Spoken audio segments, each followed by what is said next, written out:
Hello আমার গুরুজনেরা, ভাই বোন, দাদা, কাকা, কাকিমা, কেমন আছো? কেন বলছি এত আনন্দ? এত আনন্দ কেন বলছি? কেন কেন কেন কেন কেন?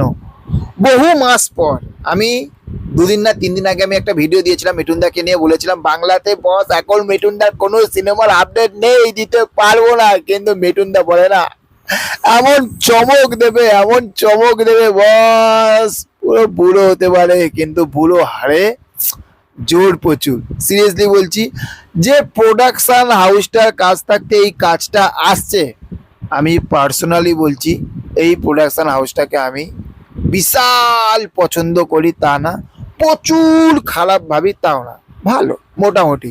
মানে আমি কথা বলছি জানলা প্রোডাকশন হাউস। জানলা প্রোডাকশন হাউসের তরফ থাকতে যে কর্ণধার মানে শিবুদা, শিবপ্রসাদ মুখার্জি এবং নন্দিতা রায়, তাদের তরফ থাকতে, তাদের প্রোডাকশন হাউস থাকতে একটি অ্যানাউন্সমেন্ট এসে গেছে এবং সেই অ্যানাউন্সমেন্টটা দেখে আমি পুরোপুরি চমকে গেছি, পুরোপুরি চমকে গেছি। এবং ওই প্রোডাকশন হাউসটার সঙ্গে মিঠুনদের কাজ করা সত্যি কথা বলতে দরকার ছিল। মিঠুনদা সবার সঙ্গেই কাজ করে এখন, নতুন প্রোডাকশন হাউস কি, পুরনো প্রোডাকশন হাউস কি, ছোট প্রোডাকশন হাউস কি, বড় প্রোডাকশন হাউস কি, সবার সঙ্গে মানুষটা কাজ করে, এইটুখানি আমরা দেখে এসেছি। তো সেখান থাকতে জানলা প্রোডাকশন হাউসের তরফ থাকতে জানিয়ে দিয়েছে যে তাদের নেক্সট মানে তাদের তো দুর্গাপুজোতে বহুরূপী দা গোল্ডেন ডাকু, তারা কতটা ডাকাতি করতে পারবে, কতটা মানুষের ডাকাতি করে মানুষের মনটাকে চুরি করতে পারবে, সেটা পুজোর সময় আমরা বুঝতে পারবো। কারণ পুজোর সময় আসছে 107। যাই হোক, আজকে সেসব নিয়ে আমরা আলোচনা করব না। আজকের আলোচনাটা হচ্ছে যে 2027 সাল, মানে এই বছর না, এই বছর শেষ হয়ে আসছে, 2027 সালে জানলা প্রোডাকশন হাউসের তরফ থেকে নতুন একটি সিনেমা আসতে চলেছে, যেখানে মুখ্য চরিত্রে একদম গ্র্যান্ড রোলে থাকতে চলেছে মহাগুরু এমজি মিঠুন চক্রবর্তী। তাহলে বুঝতেই পারছো যে হ্যাঁ, এইটুখানি মানবো যে জানলা প্রোডাকশন হাউস সব রকম এখন সিনেমা করে, শুধু যে পারিবারিক সিনেমা করে, ফ্যামিলি ড্রামা করে তাও না, তারা কমার্শিয়াল সিনেমা করেছে, ফ্যামিলি ওরিয়েন্টেড সিনেমা করেছে, তারা সব রকম চেষ্টা করছে। যেরকম রক্তবীজ এনেছিল, রক্তবীজ 2টা একদম পুরো আর আর মানে সেইটার নাম এনে আর মানে মনটাকে খারাপ করতে চায় না। সেই শুধু ওই রক্তবীজ 2 দেখেছিলাম একমাত্র একটা মানুষের জন্য, সেটা অঙ্কুশের জন্য, আর কারোর জন্য না, ঠিক আছে? তো এরপরে যে বইটা তারা নিয়ে আসছে এটা বিশাল এক্সাইটেড, কারণ তারা ছোট সিনেমাও করে, বড় সিনেমা করে। আর একটা কথা বলবো, মিঠুন চক্রবর্তী যেখানে রয়েছে সেখানে আমরা একটা গ্র্যান্ড সিনেমা দেখতে পাই। ওই রকম প্যানে ধ্যান ধ্যানে চলছে তো চলছে, মিঠুনদা আছে বলে দেখবো, চোখ দিয়ে জল বেরিয়ে যাবে, ওই সিনেমা বস দেখেছি, আমরা দেখেছি।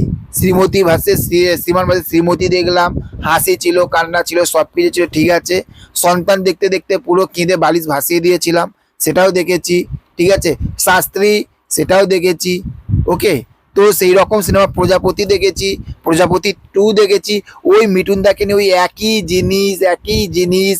জিনিস রিপিটের পর রিপিট এরকম দেখতে ভালো লাগে না। যদি করো বস কিছু ইউনিক করো, না হলে যদি ওই একই জিনিস দেখো, তাহলে সত্যি কথা বলছি রিয়াকশন কি আসবে তখন তোমরা বুঝতে পারবে।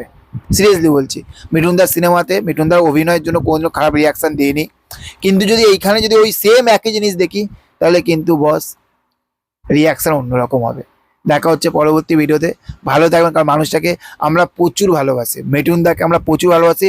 মিঠুনদার কাছ থেকে আমাদের অনেক কিছু চাওয়া এখনো পর্যন্ত আছে, যে ওনার কাছ থেকে আমরা আরও নতুন কিছু দেখতে চাই, নতুন কিছু পেতে চাই। কারণ ওই মানুষটা একটা লিজেন্ড, ওনাকে দিয়ে ওই একই জিনিস, ওই প্যানি ঘ্যানি ওই যে নিগড়ে ওইটা বার করে আর ভালো লাগছে। কারণ মানুষটা একটা সমুদ্র, তাই না?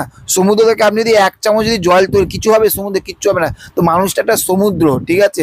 তো মানুষটার কাছ থেকে আমরা সেই ছোটোবেলা থেকে এখনো পর্যন্ত যখনই দেখি না কেন তখনই আমরা মানে চমকে যাই, চমক প্রদান হয়ে যায়। তো সেই রকম যেন আমরা নতুন কিছু পাই।